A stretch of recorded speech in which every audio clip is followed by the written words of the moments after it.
할렐루야. 오늘은 에스라 첫 번째 시간입니다. 1장부터 6장까지의 말씀을 보도록 하겠습니다. 먼저 우리가 에스라를 들어가기 전에 배경에 대해서 잠깐 이야기하고 그리고 내용을 보도록 하겠습니다. 지난 시간에 우리 역대하를 공부했는데요. 역대하 마지막 36장 뒷부분에 고레스 왕이라는 인물이 나와요. 그리고 그가 바벨론의 포로로 사로잡혀갔던 이스라엘 백성들을 다시 고향 예루살렘으로 돌려보내 주었다. 그리고 성전을 건축하겠다는 내용이 나오는데 바로 그 일이 여기 1장의 시작에 똑같이 나옵니다. 이런 것들로만 봐도 제가 계속 설명드린 것처럼 역대기의 말씀과 그리고 에스라 느헤미야는 서로 연결되어 있다는 걸 볼 수가 있어요. 그래서 아마 역대기의 그 저자가 에스라일 것이다 라고 제가 말씀드렸는데 대부분의 성경학자들이 이제 그렇게 많이들 생각을 하고 있습니다. 그렇다면 이 에스라도 그 역대기의 주제를 같이 연결하여 담고 있겠죠. 우리 그 주제 기억나시죠? 첫 번째가 바로 남유다였고, 그래서 남유다의 왕조를 중심으로 그리고 다윗 왕조를 중심으로 그 이야기가 풀려졌고요. 이거 못지않게 중요한 것이 바로 성전이었어요. 바로 예루살렘 성전에 대한 이야기가 그 역대기의 주제를 이루고 그 이야기와 사건의 중심을 이루었었죠.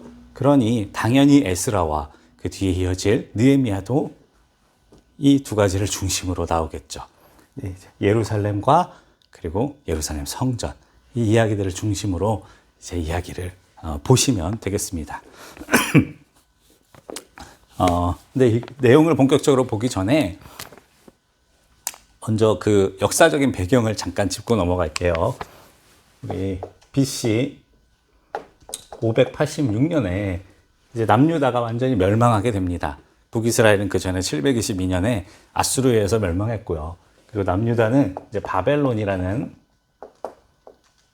나라에 의해서 완전히 멸망하고 그때 예루살렘 성전도 완전히 파괴되게 됩니다. 그러면 이 바벨론은 또 영원했느냐? 그렇지가 않죠. 이제 성경의 바사, 그리고 역사적으로는 페르시아라고 불리는 이 나라에 의해서 바벨론도 곧 멸망하고 맙니다. 그리고 이 바벨론을 멸망시켰던 바사메데, 그 제국의 첫 번째 왕이 바로 오늘 말씀에 나오는 고레스였죠. 고레스는 대단한 왕이에요. 원래는 그 메데라는 그 제국의 한 속국 작은 나라의 왕이었는데 그가 메데를 정복하고 자기 원래는 그러니까 메데의 왕의 사위였거든요. 그가 이 메데 전체를 이제 먹고 그리고 이제 바벨론을 무너뜨리고 그리고 그 바벨론에 먼저 포로로 잡혀와 있던 이스라엘 백성들을 풀어주게 된 것이죠. 근데 어떻게 이런 선행을 하게 되었는가? 물론 이 고레스 실린더라고 해서 고레스 왕의 칙령이 발견된 게 있어요. 거기에 보면 바벨론의 그 아주 무서웠던 이 폐쇄 정책과는 달리 이 고레스 왕은 각 자기 그 밑에 있는 속국들의 종교의 자유를 인정해주는 내용이 나오거든요. 그런 차원에서 유대인들도 이렇게 성전을 재건할 수 있도록 그리고 고향으로 돌아갈 수 있도록 이렇게 은혜를 베풀어 주었겠지만 이것보다 더 중요한 이유가 있는데 그건 바로 다니엘입니다. 바로 이 다니엘은 바벨론 느부갓네살 왕부터 고레스 왕이 즉위할 때까지 활동했어요. 그러니까 왕조가 바뀌었는데도 살아남은 신하였습니다. 흔치 않은 일이거든요. 그런데 이 고레스가 이 다니엘의 선한 영향력, 특별히 다니엘이 섬기는 하나님에 대한 이야기, 그런 것들에 큰 감동을 받았습니다. 그래서 고레스의 이 유독 유대인들에게만 특별히 제공했던 많은 혜택들이 바로 이 다니엘의 선한 영향력 때문이었을 것이다 라고 추측해 볼 수가 있는 것이죠. 그리고 분명히 그랬을 것입니다. 네, 그러면 그 고레스 뒤로 이어지는 페르시아 왕들은 누가 있는가? 뭐 복잡한 이름들 여러 연대기들이 있겠지만 우리에게 필요한 건 성경에 등장하는 왕들입니다. 뭐 성경에 등장하지 않는 것은 개인적으로 이렇게 찾아보시면 되는 것이고 우리에게 중요한 건 성경에 등장하는 이 바사의 왕들이죠. 고레스 다음으로는 다리오라는 왕이 나오고요. 그리고 이 다리오 왕 때 이제 성전이 재건되게 되죠. 그리고 아하수에로라는 왕이 그 뒤로 이어서 나옵니다. 이 아하수에로는 이 에스더의 남편이 되는 왕이죠. 그리고 그 뒤로 아닥사스다 라는 왕이 나옵니다. 이 아닥사스다가 바로 에스라 느헤미야의 배경이 되는 왕이 됩니다. 하여튼 이 네 명의 왕의 이름 정도는 이렇게 좀 눈여겨 보시는 게 좋아요. 이들의 이야기는 이제 성경에 이름들이 계속 등장하기 때문에 친숙해질 필요가 있습니다. 아무튼 오늘 다시 이런 배경을 가지고 이제 1절 말씀으로 들어가 보도록 하겠습니다. 하나님께서 고레스 왕의 마음을 감동시키셨어요. 그래서 이스라엘 백성들이 다시 돌아오게 하셨는데요. 이것은 예레미야의 입을 통해서 주신 말씀 때문이래요. 그것을 이루게 하시기 위함이래요. 그래서 예레미야 25장에 보면 하나님께서 70년간 이스라엘 백성들을 포로로 잡으셨다가 다시 돌려보내 주실 것이라는 약속이 나오거든요. 바로 그 약속의 성취가 고레스 왕을 통해서 이루어진 것이죠. 그런데 이 고레스 왕은요, 사실 그가 즉위하기 200년 전에, 무려 200년 전에 이사야 선지자를 통해서 예언된 인물이었습니다. 그래서 이사야 44장 28절에 보면 이런 말씀이 나와요. 고레스에 대하여는 이르기를 내 목자라 그가 나의 모든 기쁨을 성취하리라 하며 예루살렘에 대하여는 이르기를 중건되리라 하며, 즉 이 예루살렘이 다시 회복될 것에 대해서 200년 전에 미리 얘기하신 것이고요. 그리고 성전에 대하여는 내 기초가 놓여지리라 하는 자리라. 이렇게 말하면서 바로 이 고레스 왕을 통해서 이 성전 기초가 놓여지게 되거든요. 이 놀라운 예언의 말씀이 이미 2세기 전에 이사야 선지자의 입을 통해서 나온 것을 말씀하고 있습니다. 그러니 이스라엘이 다시 돌아오게 되는 이 은혜의 역사는요, 하나님의 절대적인 주권 하에서 이루어진 일이다라는 걸 알 수가 있죠. 그리고 나서 이 바사왕 고레스는 이스라엘 백성들을 다시 돌려보내는데 예루살렘 성전의 모든 기물들, 은과 금과 그 밖의 짐승들, 이런 모든 것들을 다 돌려보내주는 그런 얘기가 나옵니다. 여러분 이걸 보면 어떤 장면이 떠오르시나요? 저는 마치 출애굽기가 생각이 나요. 그래서 출애굽기 때 이스라엘 백성들이 이집트를 탈출할 때도 이집트 백성들이 성전을 만들 수 그때는 성막이죠. 성막을 만들 수 있을 만한 각종 은금보화 그리고 재물들을 줘서 보내거든요. 여기서도 아주 유사한 일이 일어나고 있습니다. 그래서 혹자는 이것을 제2의 출애굽이다라고 말하기도 합니다. 이렇게 고레스는 바벨론 느부갓네살에 의해 빼앗겼던 성전 기물들을 다 돌려보냅니다. 그런데 여기 뒤에 보면 이 접시, 그릇 이런 것들의 숫자가 나와요. 근데 이게 왜 그러냐면 예레미야 27장 22절을 보면 그릇들까지도 되돌리겠다라는 하나님의 예언의 말씀이 나와요. 바로 이 그릇들을 숫자를 정교하게 세는 이야기를 통해서 그 예언 또한 성취되었음을 보여주는 것이죠. 그리고 이제 돌아오게 됐는데 그때 세스바살이라는 이 총독이 세워지며 이제 예루살렘 땅으로 이스라엘 백성들이 대규모 귀환을 하게 됩니다. 물론 이 세스바살이라는 인물이 이 뒤에 나오는 스룹바벨과 동명 다 같은 사람이다. 이름만 다를 뿐이지 같은 사람이다. 이런 이야기도 나오고 아니다 다른 사람이다. 이런 이야기도 나오는데요. 뭐 그렇게 중요한 것은 아닙니다. 아무튼 이 세스바살이라는 총독에 의해서 이 일이 진두지휘됐지만 같은 사람일 수도 있는데 이 돌아온 유대인들을 통솔하던 지도자는 이제 스룹바벨이라는 사람이었죠. 그리고 스룹바벨과 또 대제사장이었던 여호수아 하는 이 두 인물이 귀한 자들을 이제 다스리고 이끄는 지도자의 역할을 하게 됩니다. 이때 이제 돌아온 사람들의 명단이 이제 2장부터 쭉 나오는데요. 먼저 지도자들에 대한 이야기가 2절까지 나오고, 그리고 3절부터 20절까지는 가족들에 대한 이야기, 그리고 21절부터 34절까지는 여러 장소, 베들레헴이나 느도바, 아다논 이런 여러 장소에 있던 사람들의 명단이 나옵니다. 이게 또 재밌죠. 마치 민수기가 생각나지 않으십니까? 민수기 때도 이스라엘 백성들이 본격적으로 약속의 땅에 들어가기 전에 하나님께서 백성들의 숫자를 세시죠. 마치 이 민수기 같은 내용들이 여기서 나오겠어요. 그래서 우리는 볼 때마다 이제 이스라엘 백성들의 출애굽과 그리고 가나안 입성을 생각하게 되죠.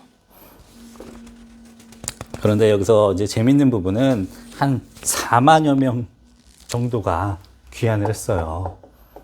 근데 성경학자들마다 차이는 있지만 그 당시에 그 이스라엘의 포로로 귀환해서 자녀를 낳고 이렇게 촌락을 이루며 살고 있던 유대 공동체의 총합이 한 200만 정도 되었을 것이라고 추측을 합니다. 그러면 4만도 사실은 꽤 많은 사람들이지만 훨씬 더 많은 사람들이 돌아오지 못했다는 걸 알 수 있어요. 왜 그랬을까요? 물론 이제 역사의 기록들에 보면 나오는데 유대인들은요, 지금도 그렇지만 어디 가나 좀 잘 살아요. 하나님 말씀대로 살려고 해서 그런지 하나님께서 복을 주셔서 그 사람들이 생각보다 높은 지위로 많이 올라갑니다. 지금도 세계의 부호들은 유대인들이 엄청 많다고 하죠. 그렇게 영향력을 끼치는 사람들이 돼요. 그 말은 누리고 있는 것도 많다는 것이죠. 그래서 유대인들이 비록 포로로 잡혀 있긴 했지만 나름대로 공동체를 이루면서 그래도 꽤 잘 살았거든요. 그러니 이 완전히 황폐화돼서 정말 폐허죠. 폐허가 돼버린 예루살렘 땅으로 돌아온다는 건 우리로 따지면 우리가 가진 모든 걸 다 내려놓고 어디 그 미개척, 미전도 종족을 향해 가는 것 같은, 선교하러 가는 것 같은 용기가 필요한 거예요. 그래서 그 많은 이스라엘 백성들 중에서 특별히 용기 있는 4만 명의 사람들이 돌아오게 되었다는 것을 볼 수가 있습니다. 근데 그들이 돌아오는 게 그냥 돌아온 게 아니고 1장 6절에 보면 그 사면 사람들이 은그릇 물품들 이런 것들을 줬다라고 말하는데, 이 사면 사람들이 바로 따라가지 않은 나머지 사람들입니다. 이 사람들이 그냥 보낸 게 아니라 여러 가지 지원, 물질적인 지원을 했다는 것이죠. 우리로 따지면 이 사람들이 가는 선교사라면 보내는 선교사 역할을 하면서 후원을 해준 것이죠. 그래서 그들이 예루살렘으로 돌아가서 성전을 잘 건축할 수 있도록, 그리고 예루살렘을 다시 잘 이렇게 만들 수 있도록 이제 힘을 다해 도왔다는 것을 볼 수가 있어요. 그리고 실제로 이 안에서 첫 번째 귀환 때 돌아오지 못한 사람들 중에서 나중에 돌아온 게 또 에스라였고요. 그리고 느헤미야였죠. 이런 것만 봐도 그런 거 있잖아요. 그러니까 정말 선교지에 대한 뜨거운 마음이 있어요. 그들을 어떻게든 돕고 싶어. 근데 또 여러 가지 상황상 갈 수는 없어. 그렇지만 그 마음을 표하는 거죠. 가는 사람들에게 그들을 돕고 지원하면서 그 선교의 일을 이루도록 하는 것입니다. 근데 지금도 보면 그런 것 같아요. 우리 모든 교인들이 다 선교사가 될 수는 없잖아요. 특정의 그 헌신된 인물들이 가게 되면 또 나머지 교회들은 그들을 돕는 것이죠. 이런 모양을 통해서 확인해 볼 수가 있네요. 아무튼 이런 사람들이 돌아왔는데 여기에 보면 제사장들의 귀환이 나오는데 24가게, 그때 우리 공부할 때 다윗이 24 그 반차로 제사장들의 그 가문을 나누는 걸 봤잖아요. 그래서 서로 이렇게 돌아가면서 이제 성전을 섬기는 일들을 봤는데 그 중에 4가게만 이제 이 예루살렘으로 귀환하게 되는 모습을 보여줍니다. 그래도 꽤 많았어요. 전체 귀환자 중에 4,000명 정도가 됐는데, 그러니까 4만 명 중에 4,000명이면 이 제사장들이 한 10% 정도 이제 돌아오게 된 것이죠. 근데 반대로 제사장은 이제 아론의 계열들이잖아요. 제사장 외에도 이 레위인들이 있잖아요. 찬송하고, 그다음에 옛날 성막 때는 기물을 옮기고 천막을 옮기고 받침을 옮겼던 그런 레위 자손들도 같이 와야 되는데 그 레위 자손은 314명밖에 돌아오질 않습니다. 참 안타까운 일이죠. 근데 이것을 긍정적으로 보는 학자들은 이런 얘기를 하더라고요. 그러니까 레위인들 같은 경우에 주로 이제 찬송, 이제 제사의 한 부분을 맡는 역할들을 많이 했는데 그들이 이제 포로로 잡혀갔으니까 이방 땅에서 다른 신을 또 섬기라고 부를 거 아니에요. 왜냐면 악기를 연주하고 참 노래를 잘하고 그런 재능들이 있는 사람들이었으니까 아마 또 다른 신들을 경배하도록 끌고 가지 않았겠습니까? 그래서 일부러 뭐 엄지손가락을 잘라버렸다, 깨물어서 상처를 줘서 하프 연주 이런 걸 못하게 했다, 뭐 그런 기록도 있대요. 이제 그래서 숨었다. 레위인들이 그 바벨론 사람들에게 자기가 이 제사에 관련된 그런 능력을 가졌다는 걸 숨기기 위해서 숨었다, 뭐 이런 얘기들도 있는데 아무튼 레위인들의 그 동참은 상대적으로 많이 떨어졌습니다. 그리고 그래서 이제 뒤에 보면 느헤미야에 보면 이 레위인들을 불러 모으는 장면이 나와요. 그런 장면이 나올 정도로 레위인들이 적었죠. 그리고 이제 느디님 사람들이라고 되어 있는데 느디님 사람들은 이 레위인들을 도왔던 사람들이에요. 그래서 이 레위인들을 돕던 사람들도 레위인과 세트잖아요. 그래서 함께 따라왔다라는 걸 이제 보여주고 있습니다. 그리고 또 솔로몬의 신하의 자손들도 왔다고 이야기하네요. 아마 그들은 행정력을 갖춘 사람들이었겠죠. 그래서 이 사만의 공동체가 유기적으로 잘 돌아갈 수 있도록 돕는 사람들이었을 것입니다. 근데 재밌는 게 있는데 바르실레의 이야기가 나와요.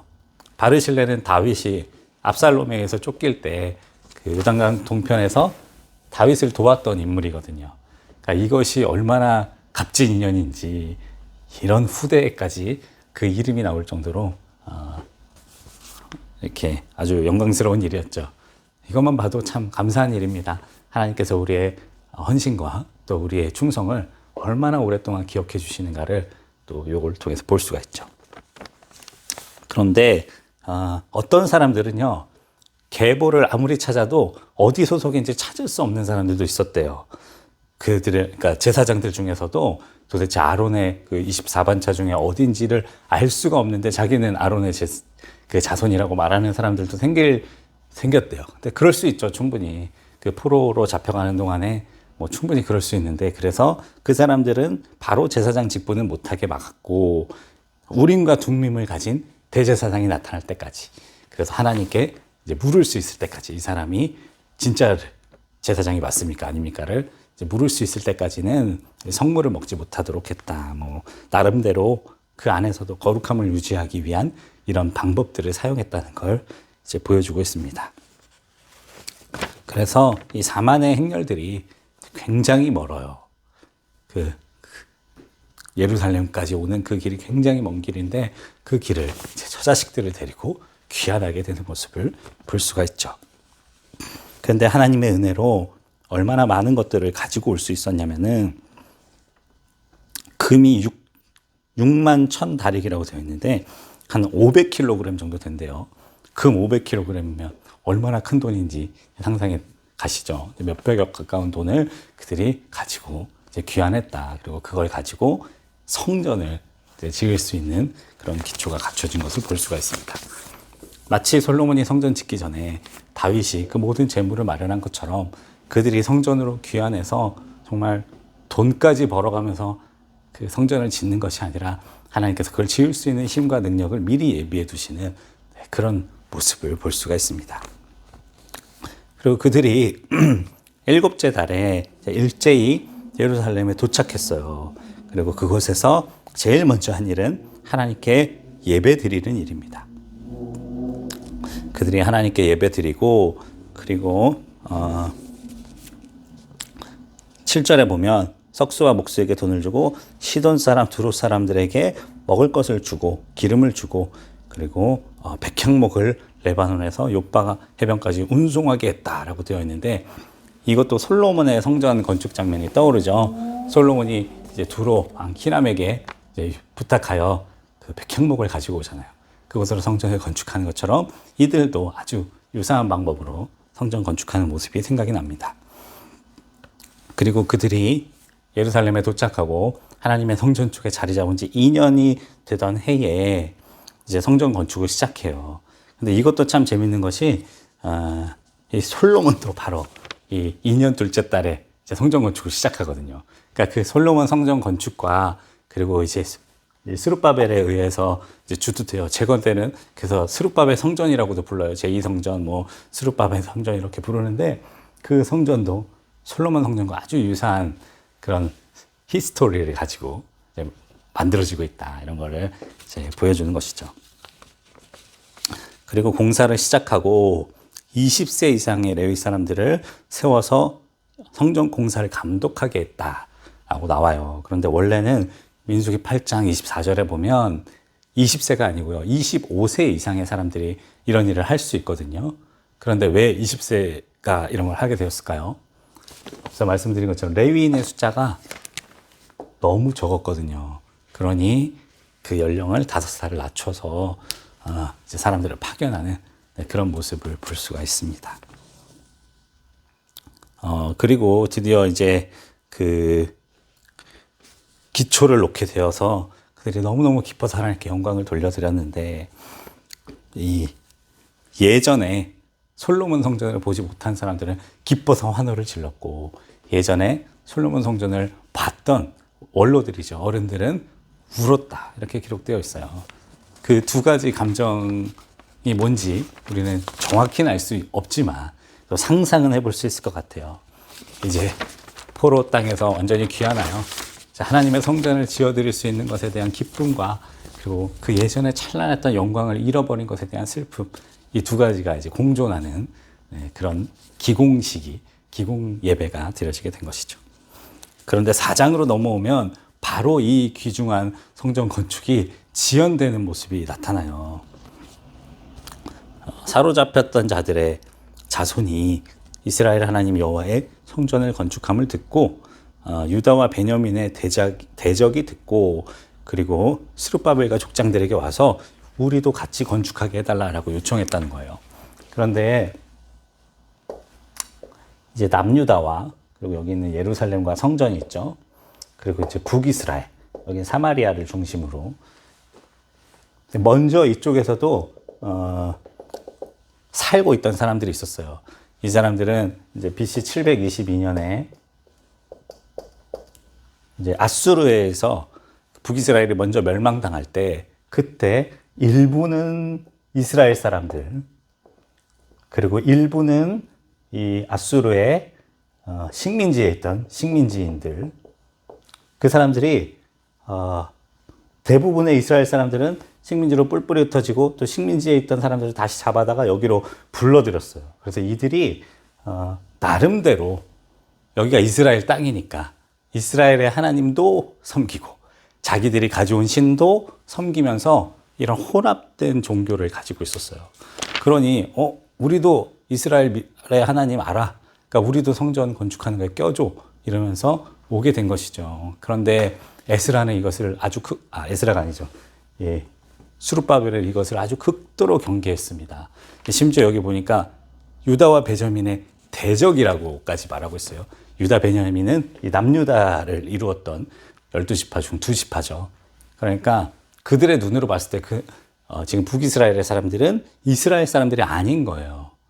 그 소수의 이스라엘 사람들을 통해서 그 여호와 하나님의 신앙의 명맥이 아주 가느다랗게 유지되고 있긴 하지만, 그들은 너무 섞여버린, 이 종교가 혼합되어 버린, 그러니까 우상과 하나님을 겸하여 섬기는 그 왕조 옛 시대의 폐악을 그대로 물려받은 사람들이었던 것이죠.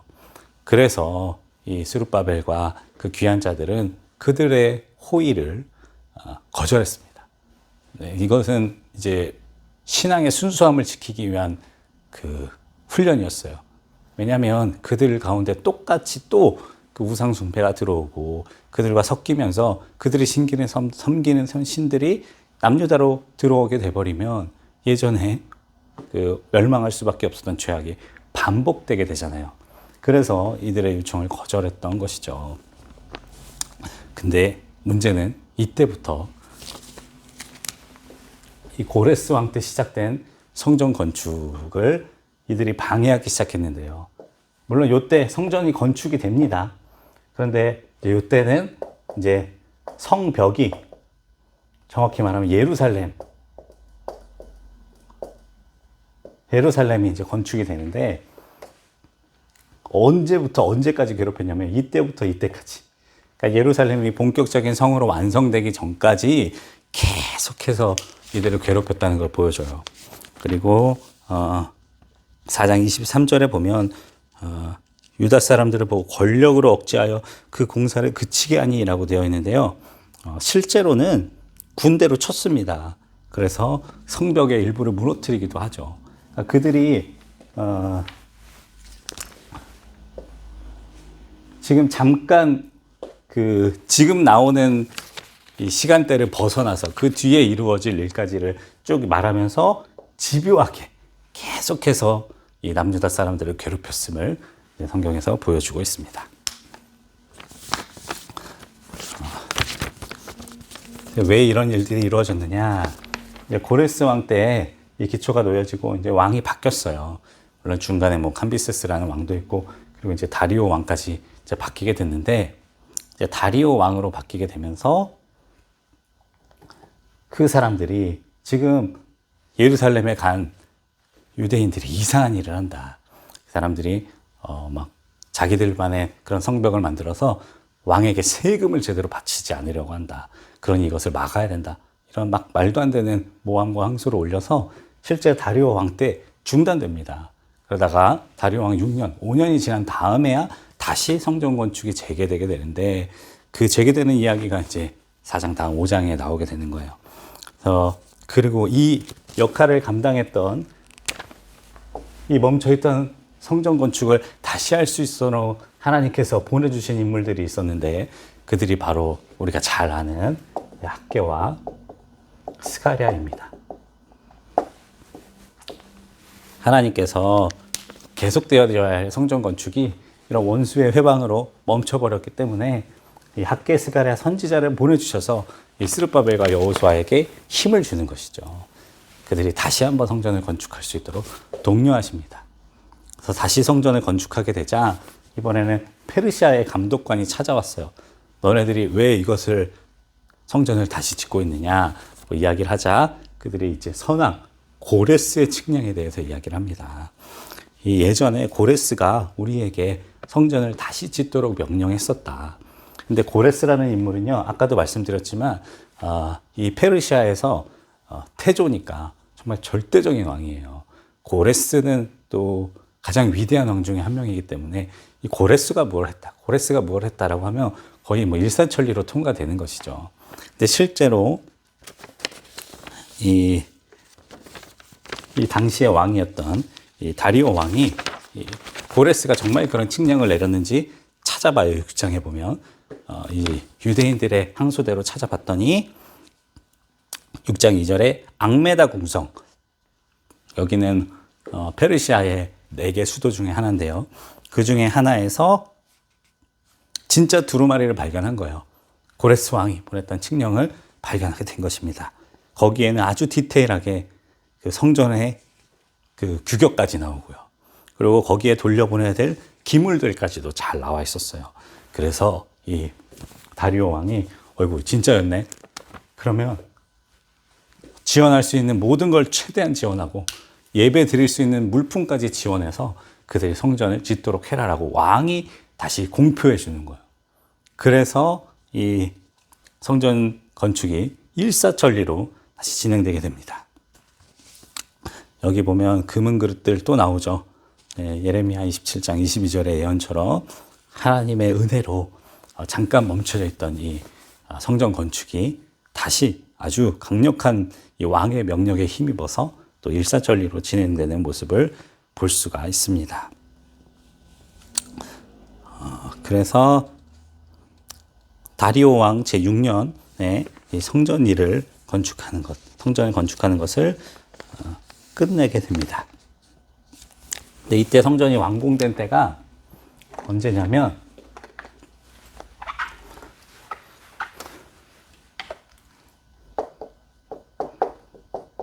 (515년이에요) 예레미야가 70년간 포로로 잡혀 있다가 다시 돌아오리라고 말씀하셨는데요. 사실 포로들이 귀환한 건 훨씬 더 70년이 안 돼요. 더 빨리 왔어요. 그러면은 그 70년의 숫자는 어디서 나온 것이냐? 바로 성전이 멸망한 날부터 성전이 다시 완공된 때까지가 70년의 기간이 걸립니다. 이 기간이 70년인 거예요. 이때부터 이때까지의 기간이. 네. 요게 이제 70년이 되는 겁니다. 그렇다면 이것도 참 재밌죠. 그러니까 하나님께서 이스라엘 백성들을 포로로 만드는 시기가 바로 성전이 파괴될 때부터 그들은 포로가 되었고요. 성전이 완성되는 날 진정한 귀환을 하게 됐다는 걸 알 수가 있어요. 이것을 우리 신앙생활에 적용해 봐도 마찬가지죠.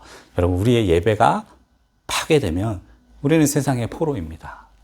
세상의 포로로 끌려가서 정말 비참한 삶을 살 수밖에 없어요. 그런데 우리가 다시 정말 하나님의 은혜로 귀환하는 것은 뭘 보고 알 수 있느냐? 예배 회복을 통해서 볼 수가 있는 거죠. 성전의 그 재건을 통해서. 바로 하나님이 생각하시는 포로의 시기와 그리고 그 자유의 시기가 이렇게 다른 것이죠. 그러니까 우리가 세상적으로 잘 나가고 돈도 많이 벌고 물질적으로 풍족해도요, 그때가 우리의 예배가 다 파괴되어 버린 때라면 사실은 포록입니다. 영적인 포록이에요. 그러나 많은 것을 잃고 없다 할지라도 우리의 예배에 감격이 있고, 그리고 우리의 예배가 정말 신령과 진정으로 드려지는 예배로 회복된다면요, 우리는 귀환한 것이죠.